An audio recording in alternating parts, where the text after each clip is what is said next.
Eu sou Anderson Sampaio Maruí, diretor técnico da DGJR. Em vista do nosso processo de qualidade que estamos implantando na empresa, vamos começar o treinamento do protocolo de cirurgia segura. Esse treinamento é extremamente importante, apesar da gente não querer explicar para nenhum de vocês como é feita a anestesia, nós vamos explicar alguns parâmetros de segurança, algumas novas condutas que teremos que implantar para que esse protocolo seja seguido de maneira adequada. Esse protocolo visa, obviamente, a segurança do paciente, mas também a nossa segurança jurídica, visto que quanto mais barreiras colocarmos para impedir acidentes e incidentes, mais seguros estaremos todos, como empresa e como profissionais individuais. Em primeiro lugar, a gente começa com a avaliação pré-anestésica. Na avaliação pré-anestésica, algumas coisas vão ser mudadas. Primeira coisa, nós temos um ambulatório que costuma fazer a primeira avaliação do paciente. Lá, obviamente, são vistas as comorbidades do paciente, correlacionados com o porte cirúrgico, visto as necessidades de suspensão de medicamentos, introdução de novos medicamentos, etc. Mas algumas coisas são fundamentais, como a avaliação da via aérea, e aqui já chega um ponto importante. Nós identificamos que ao longo dos últimos anos, uma das maiores queixas que temos tido é em relação a lesões dentárias. Por isso, além de avaliar uma lampate, abertura de boca, distância e esternamento, nós vamos também observar o estado dos incisivos centrais. É importante ver a coloração, o estado e, se necessário, com uma luva, checar pela estabilidade dos incisivos centrais para que a gente registre na ficha e deixe claro que o paciente realmente já tinha essa fragilidade, para que no caso de algum acidente, nós trabalhamos com internos, residentes, a gente tenha um pouco mais de respaldo, um pouco mais de facilidade nas negociações de valores. Então a gente pede que todos fiquem muito atentos a isso, atentos na coloração, duas cores normalmente demonstra que houve uma restauração, alguma coisa do tipo. Pergunte se há alguma prótese, algum pivô, para você descrever na ficha de anestesia. E aí chegamos a um outro ponto, a avaliação de asa. A avaliação de asa ela é muito utilizada para os indicadores, por exemplo, de mortalidade, de complicações, e é muito importante que essa avaliação esteja bem feita, porque se nós não classificarmos adequadamente o nosso paciente, a gente pode estar gerando um dado de que estamos tendo muita complicação com pacientes simples. Por isso eu sempre oriento que todos conheçam a nova classificação do ASA. Na nova classificação do ASA, o estado ASA 2, ou P2, ou PS2, ele compreende também gestação, tabagismo, etilismo social e sobrepeso e obesidade leve com índice de IMC até 40. É importante que a gente sempre tente classificar esse paciente o mais alto possível para que a gente tenha mais respaldo de quando a gente tem uma intercorrência. Então o paciente tem um hipotiroidismo, ele é ASA 2. O paciente tem qualquer mínima alteração, ele toma uma medicação, ele é ASA 2 para a pressão, mas se ele tomar 3, a gente já vai escalonar para ASA 3. É um paciente de difícil controle. Então, assim, a mesma coisa com diabetes, se ele toma só uma metformina, ele pode ser um ASA 2. Mas com mais medicamento, com escapes de diabetes, a gente tem que classificá-lo como ASA 3. A avaliação pré-anestésica, ela tem uma duração que varia de acordo com os protocolos hospitalares, mas a rigor, para ASA 1 e ASA 2, a gente dá uma duração de 1 ano, e para ASA 3, 6 meses, ASA 3 para cima, desde que não aconteça nenhuma intercorrência descrita nesse meio tempo. Ou seja, o paciente que era ASA 1, mas ontem teve uma ver a primeira, 1 ou 2 meses atrás, ficou internado, teve um caso passado, obrigatoriamente tem que reavaliar esse paciente. E quando a gente fala em reavaliar, a gente já lembra que agora nós temos que fazer sempre uma segunda avaliação, uma reavaliação no centro cirúrgico. Então o paciente chegou com a ficha de ambulatório, obviamente se ele não veio com essa ficha de ambulatório, por ser uma urgência relativa ou um caso marcado de última hora, a gente vai fazer essa avaliação e a partir de agora ela tem que ser feita no mesmo formulário em que é feita a do ambulatório. Tem que ser exatamente o mesmo formulário, seja no computador, a gente tem que seguir o mesmo fluxo da avaliação inicial.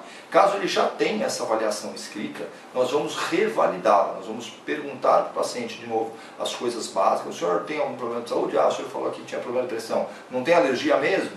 Olhar a via aérea. E em caso de discordância, o que não é incomum, né, quem faz a avaliação pré-anestésica é um outro anestesista, muitas vezes menos experiente que a gente.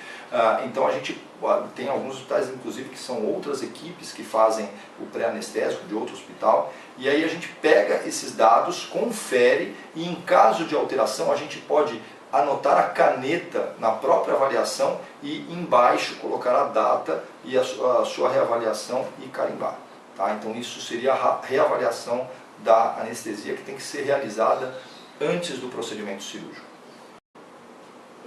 Nessa segunda avaliação, já no centro cirúrgico, além da reavaliação da via aérea, que é fundamental, é importantíssimo avaliar o estado de hidratação do paciente. Condições como preparo de cólon, idade avançada, várias remarcações de cirurgia seguida com o paciente que ficou em jejum muito tempo, cirurgias no final da tarde sem protocolo de ingestão de líquidos, todos eles facilitam uma complicação que é extremamente frequente e perigosa, que é a hipotensão pós-operatória grave, que pode levar até a parada cardíaca respiratória. Recentemente nós vimos uma paciente que praticamente ficou num estado de pré-parada, teve uma descarga vagal com uma hipotensão absurda e estava desidratada no intraoperatório. No pré-operatório, ela simplesmente sentou para fazer a punção lombar e teve um mal-estar muito grande. Então é importante que a gente faça essa verificação. Já temos várias estatísticas que demonstram que grandes acidentes acontecem nesse momento e é muito importante ficarmos vigilantes. Assim que o paciente entrou na sala e a gente fez essa avaliação hemodinâmica, olhamos hidratação de mucosa, se o paciente tem sonda com a qualidade da urina, monitorizamos pressão, pulso, anotamos esses dados para que a gente possa ter uma ideia de quais são os dados que a gente espera tanto no intra quanto no pós-operatório, a gente vai proceder com o início da anestesia. E nesse momento é fundamental que o antibiótico já esteja pronto para ser instalado, para que ele possa dar o pico sérico no momento adequado da incisão. Então é fundamental que aquele sorinho de 100 ml, que a gente tem padronizado em quase todos os nossos hospitais, já esteja com o seu antibiótico que foi prescrito pelo cirurgião e já comece a infusão imediatamente durante a monitorização. Nesse momento também a gente vai realizar o time-out e é importantíssimo que todos estejamos comprometidos, não só com a realização, exijamos essa realização. Recentemente tivemos um acidente muito grave, onde foi amputada a perna errada de um paciente. A gente não pode jamais permitir isso e por isso a gente precisa ter a nossa defesa. Se realizamos o time-out de maneira correta, além de termos uma barreira a mais para que isso não ocorra, a gente fez a nossa obrigação e a gente não está conivente, não está digamos assim, suscetível a problemas relacionados a esse equívoco do cirurgião. Nesse momento, após o time-out e checagem do aparelho, é importante que o aparelho esteja totalmente checado. Você manifestar um defeito de aparelho após o início da anestesia, o paciente teve uma complicação muito grave, morreu, ficou sequelado porque o aparelho não funcionou, não é justificativa, porque assim como na aviação, nós somos obrigados a checar pré-operatoriamente. A não ser que vá acontecer algum defeito novo, esse aparelho tem que ter sido checado, muito bem checado, todos os materiais, laringoscópio, Guedel, todos os materiais têm que estar devidamente preparados. No caso de uma via aérea difícil, uma maleta de via aérea difícil, fibroscópio, se estiver disponível. Então é muito importante que esteja todo o circo montado para que a gente não tenha nenhuma intercorrência nesse momento tão difícil que é a indução anestésica. Vasopressores, em caso de pacientes mais sensíveis, são essenciais, porque a gente caminha para um momento onde a própria monitorização vai gerar os dados para as fichas anestésicas. Já vi casos em que o paciente teve complicação e a diretoria do hospital pediu a revisão do monitor. Ela pediu para abrir os dados do monitor com toda a sequência de pressões do paciente depois da indução. Então a gente está sendo fiscalizado, a gente está sendo vigiado e por isso temos que ser extremamente cautelosos para que nossos pacientes não fiquem hipotensos, para que a gente use vasopressor precocemente sem que o paciente desenvolva essas alterações. Após a realização do time-out, nós vamos dar início ao procedimento anestésico propriamente dito. Eu não falei ainda, mas teremos agora nos nossos formulários de avaliação pré-anestésica, alguns ainda não estão implantados, um campo para planejamento anestésico. O anestesista que avaliou no ambulatório vai discutir com o paciente, explicar a técnica sugerida e esse paciente já vai chegar com a técnica sugerida descrita. Nós poderemos mudar essa técnica se conversarmos com o paciente ou se houver alguma vantagem muito clara para a gente registrar no prontuário. De maneira geral, nós precisamos ter as drogas de indução preparadas e o nosso planejamento com relação à via aérea. Por exemplo, hoje em dia não faz mais sentido termos problemas de intubação num paciente onde a gente já previa uma via aérea difícil. Nós precisamos ter todo o equipamento em sala, seja ele uma maleta de via aérea difícil, seja uma fibroscopia quando a gente estiver disponível. E é importante que pensemos que não existe mais aquele negócio, quem é o anestesista melhor, quem intuba o mais difícil, eu vou conseguir intubar. Isso não faz sentido, isso quebra dente, isso coloca o paciente em risco de lesão de via aérea de maneira desnecessária. Hoje em dia a fibroscopia é um exame extremamente fácil, grande parte dos nossos anestesistas já domina esse recurso. E para aqueles que não dominam, é mais fácil aprender ou pedir para o colega fazer do que a gente se submeter a um risco que pode se transformar numa grande demanda jurídica, além de uma lesão muito grave ao paciente. Precisamos fazer induções não definitivas, induções de maneira reversível, para que esse paciente volte a respirar caso a gente não consiga intubar. Então podemos usar indutores de curta duração, succinilcolina, alguma coisa que permita que o paciente volte para ir para uma técnica de fibroscopia, ou se for muito difícil mesmo, já podemos começar com a técnica de fibroscopia acordada. Nessa hora vamos definir os acessos vasculares, lembrando que grande parte das complicações intraoperatórias se dão por um número insuficiente ou qualidade insuficiente dos acessos venosos. É um erro que a gente não deve cometer, é sempre melhor estimar para cima a perda sanguínea. Mesmo hoje, em tempos de restrição volêmica, a gente não faz mais tanto volume quanto a gente fazia. Na hora do sangramento importante, a gente precisa repor, e às vezes hoje em dia, com os novos protocolos com hemocomponentes, dependendo do volume do sangramento, e isso não é possível com acesso ruim. A definição da monitorização que iremos utilizar, já sabemos que a monitorização básica é oximetria, cardioscopia, pressão arterial não invasiva e capnografia nas anestesias gerais, mas a gente precisa assimilar novas monitorizações, como pressão arterial invasiva, BIS, conforme a necessidade e a disponibilidade. Lembrando que hoje a temperatura também é um dado que está sendo cada vez mais cobrado para que a gente também se adeque dentro do protocolo de hipotermia, que será um motivo de outro treinamento futuro. Com relação à técnica anestésica escolhida, é importante salientar que outra complicação muito grave que tivemos em alguns casos, acho que foram 4 ou 5 no último ano, é a da consciência intraoperatória. É gravíssimo, devastador um paciente ficar acordado sem conseguir se mexer, seja sentindo dor ou mesmo só ouvindo. Sabemos que isso pode levar a estresse pós-traumático compatível a situações de guerra. É uma situação extremamente grave e que deve ser evitada com alguns cuidados. Intubações difíceis. Após a segunda tentativa, muito provavelmente, se a gente usou propofol, etomidato, indutores rápidos, a consciência já vai ter saído e muitas vezes o nosso relaxamento muscular não. Então precisamos complementar ou com bolos de hipnóticos ou com alguma outra modalidade que garanta que o paciente está dormindo e não apenas imobilizado, porque isso pode ser efeito do relaxante muscular.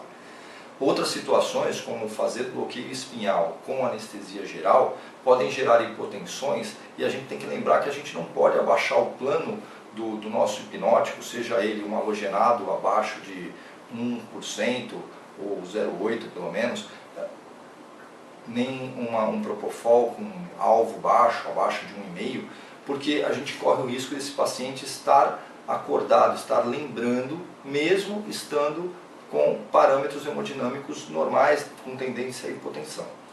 Outra situação que pode favorecer isso é o excesso de uso de antidepressivos e outras drogas neurolépticas que causam alterações de metabolismo. Precisamos pensar sempre nas vias de colocação dos anestésicos por via endovenosa. Nós estamos com a torneirinha bem próxima do sítio injetor. As extensões longas favorecem o acúmulo no sistema, principalmente se o soro parar de fluir. Um pouquinho de atraso no gotejamento do soro pode favorecer o despertar do paciente. Então precisamos tomar o máximo de cuidado com essas situações. Fazendo anestesia geral, precisamos revisar o posicionamento, fazer uma proteção ocular efetiva. Sugiro que sempre antes de proteger os olhos, verifiquem se as pupilas estão isocóricas. Por quê? Porque às vezes esse paciente pode ter já uma anisocoria ou fisiológica, idiopática ou traumática prévia e isso gerar grande desconforto no pós-operatório quando esse paciente porventura não vem acordar rápido e sugerir uma avaliação neurocirúrgica com tomografia, etc., de emergência, sendo que às vezes o paciente só tinha uma pupila diferente da outra e não era nada grave no ponto de vista encefálico cerebral. O que a gente precisa é definir bem também nossas condutas frente aos bloqueios.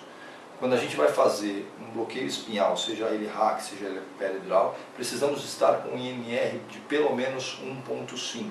Tá? A gente não pode ter INRs acima de 1.5. Assim como dosagem de plaquetas, varia na literatura entre 50 e 70 mil. Tá? Acima disso a gente pode fazer. Normalmente 70 mil que a gente usa, que é mais conservador.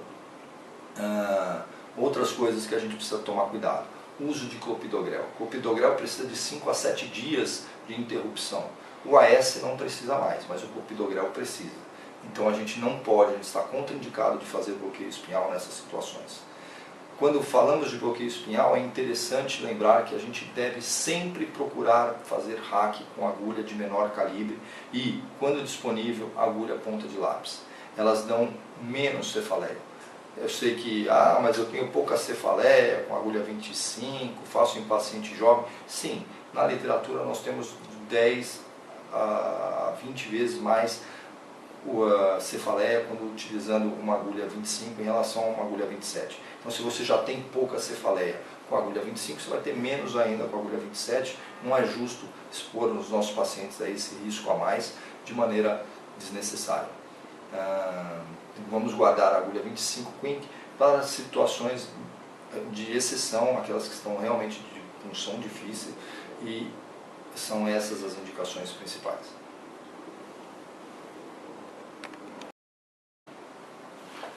Com relação à passagem do acesso venoso central, precisamos deixar claro que é obrigatória a degeneração cirúrgica das mãos e do sítio onde será passado o acesso, que sejam colocados campos estéreis e paramentação cirúrgica completa.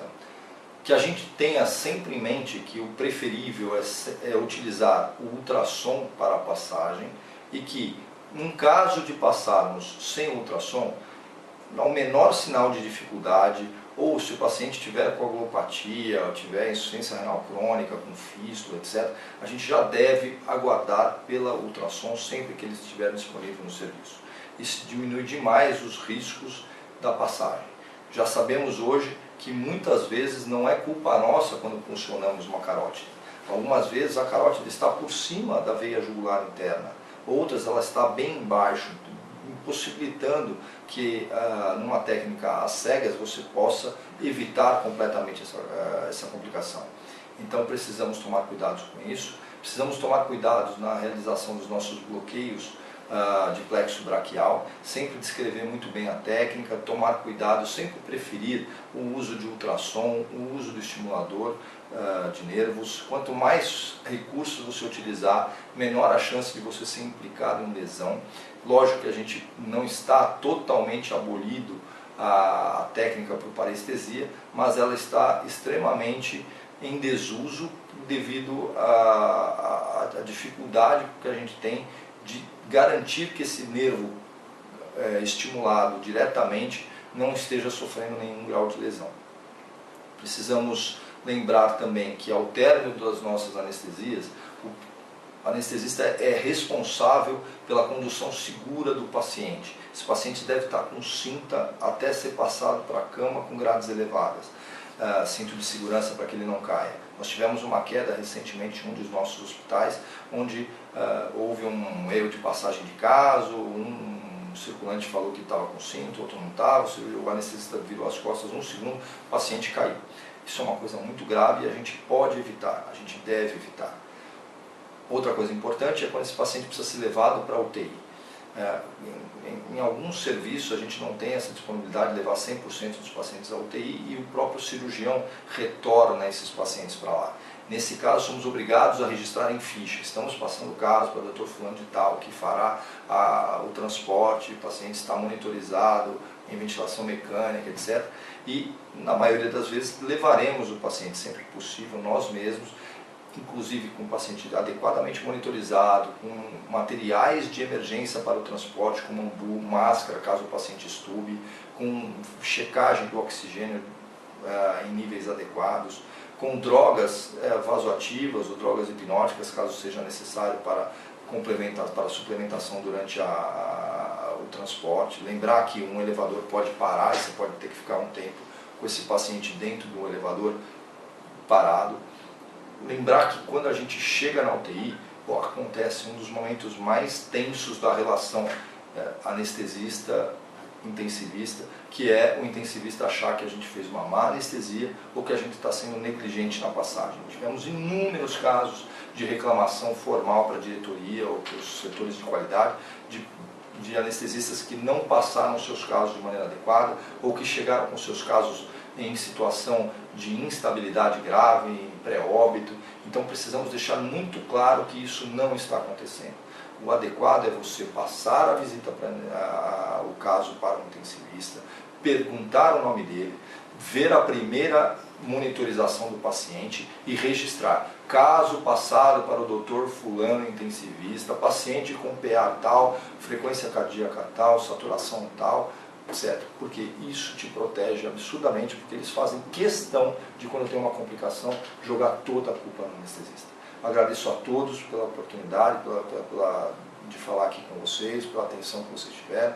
Peço a todos a colaboração para que a gente consiga fazer esse processo eficiente da forma como todos desejamos, para o nosso paciente e para a nossa empresa. Muito obrigado.